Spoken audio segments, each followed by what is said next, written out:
Welcome back to Universal Journey Talk, part 2 of episode 6. Wait, hold on, Eric, Eric. So I'm gonna come back to me now. Here's what I kind of think about the Bigfoot thing. Okay, I think that Bigfoot does or has existed. I personally find it harder and harder, more and more, to believe that he exists now. I think it was more likely that he exists should I say, that they existed a long time ago. Now, once again, I'm going to tie it into a little bit of my belief in, the Anunnaki, which were, an alien species that came here and did a lot of genetic experiments. And I think, over the hundreds or maybe even thousands of years of their experimenting, I think that probably this is how this stuff makes sense to me, is that there were offshoots of different types of breeds, anything from Bigfoot-like looking things to what's that type of thing that's in like a lot of mythology. It's like it's a human, but it's got like the horns and it's like and got like the half body. What's that thing called? No, it's a Fentor. Yeah, something like that. Yeah, you know what I'm talking about. I forget what they're called, but fawn, yeah, something like that. But they have like the legs of like an animal or something. But anyway, so you mean the legs of a horse. Yeah, kind of like that. A centaur. Centaur. Centaur. Right. Okay. So for instance, I do believe that if there was genetic experimentation by these Anunnaki and stuff, I it would make some sense. And also like even like the thought of like mermaids. I don't believe in mermaids in the concept, the way that they're drawn in in most conventional drawings, where it's like they're like half person, half fish. But I could accept that there are intelligent, humanistic like creatures that live way deep down in the ocean in pockets of massive areas that we can never be able to get to, and maybe at certain points there has been some form of interaction. Now, what are the chances of it? I would say slim, but I do think that there is a possibility. Anyway, so that was my points. Let's go over to Ian. Well, just to add some little more information. Okay, so we're talking about that. Here's a little stat. 1 in 10 people have seen a UFO. So every 10 people that you've met, one of them has seen a UFO. That's as of 3 years ago, 2018. Going back to 1950, there was actually a study done by the government itself and the FBI there's a series on it called Blue Book. Very good, the Blue Book Project. And back then, it was more like 1 in 100. So you can see the rise all of a sudden of that kind of thing with media, with the internet and so on and so forth. How it's been expression, right? So now all of a sudden there's more. 18% of Americans, this is just in America, have seen a ghost. 18% of people, right? Literally. So you're talking 18%, almost 1 in 6 have seen it, a little less. So wow, a little more than that. That would be 15%. So a little bit more. 1 in 6 people have seen a ghost. How many people have seen a Sasquatch? You're talking 1 in thousands. So you're talking the most elusive.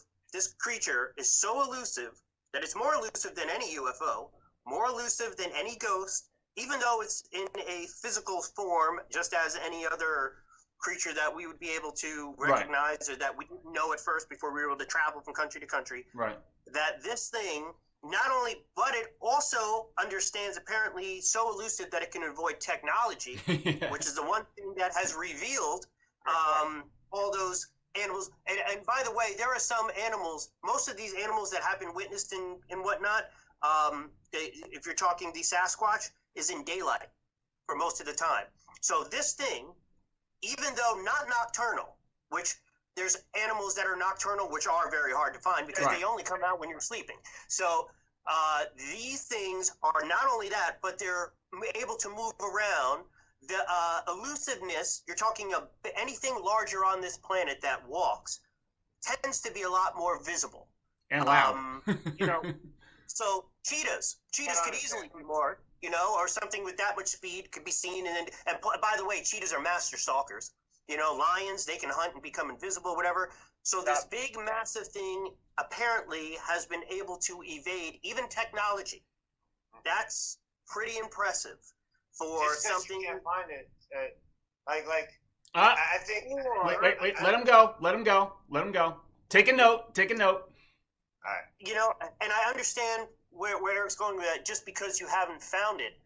But the thing doesn't is, mean it doesn't exist. it doesn't. That's a human thing. Humans can't. Hey, Humans aren't. Eric, calm down, Eric. Let him go. But you also, But you also certainly can't even give evidence. I was saying, apparently, its evidence is able to hide from everyone and everything.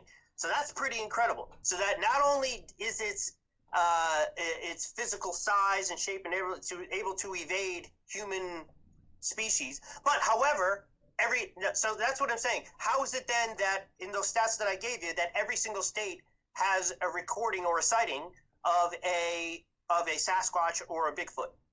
So even though every state can record one and have one, no one still has any. So this is what we're looking at here. So you're having a paradox here of information. One saying one thing and one saying not. Ultimately, there's just no proof.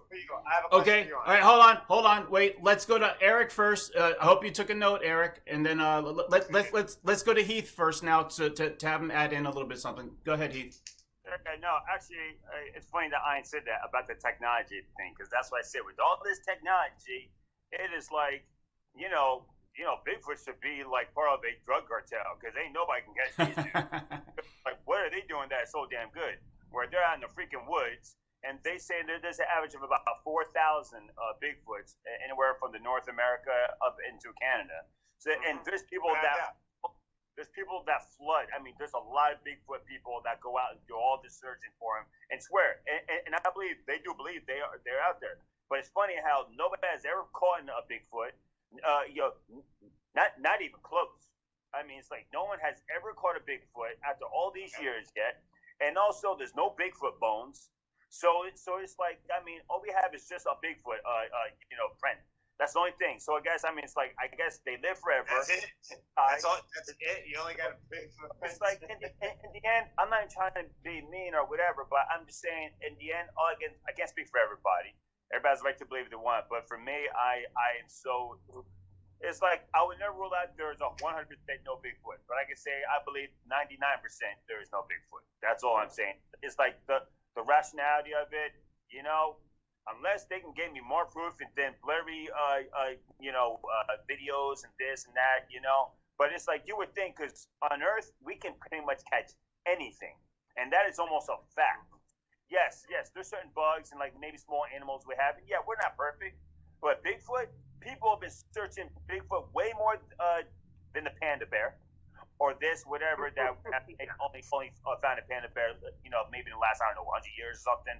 Fine, the Not since technology has come around. No, panda bears are easy to find. Yes, but there's 4,000 Bigfoots out there, like a whole race of them, and people are gonna tell me that we can't even get one, or even a clear footage, or even show some kind of social like one guy has actually like yelled at a Bigfoot and Bigfoot yelled back, and there's some kind of. I mean, it's just like nah, man, I just can't say that unless there's one thing I can say real quick. Okay. Unless the Bigfoot, like Eric said, unless people got the whole wrong thing about Bigfoot, it is not an animal.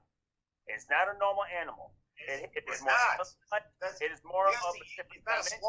Then fine. Let him if talk. It's in a different dimension, well, then guess what? I rest my case.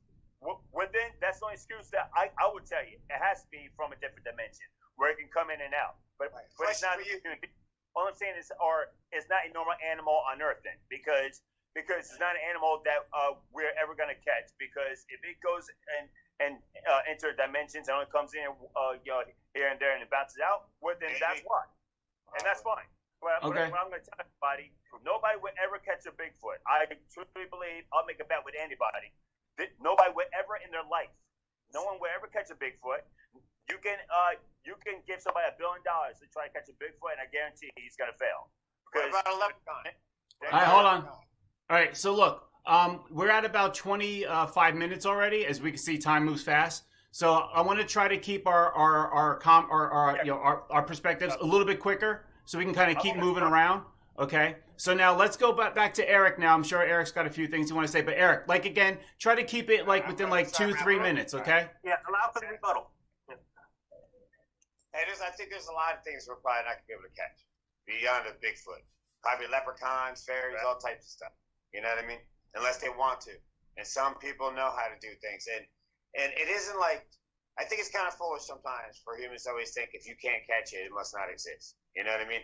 I still think that that's like, because many people have seen, like Ein said before, because statistics show that 1 out of 10 people used to see Bigfoot, or let's say whatever that statistic was.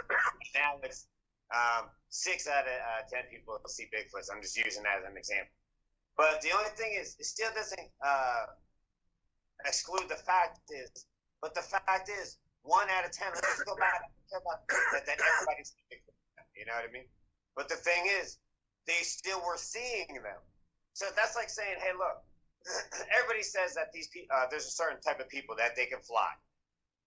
They say, I haven't seen it. I only seen about 4 of them actually fly. All the rest of them, they couldn't fly. Okay, fine. But I'm gonna be like, wait a minute. But you did see some of them fly? Yeah, but only some of them can fly. Not all of them. So that doesn't take away that it doesn't exist. You know what I mean? And when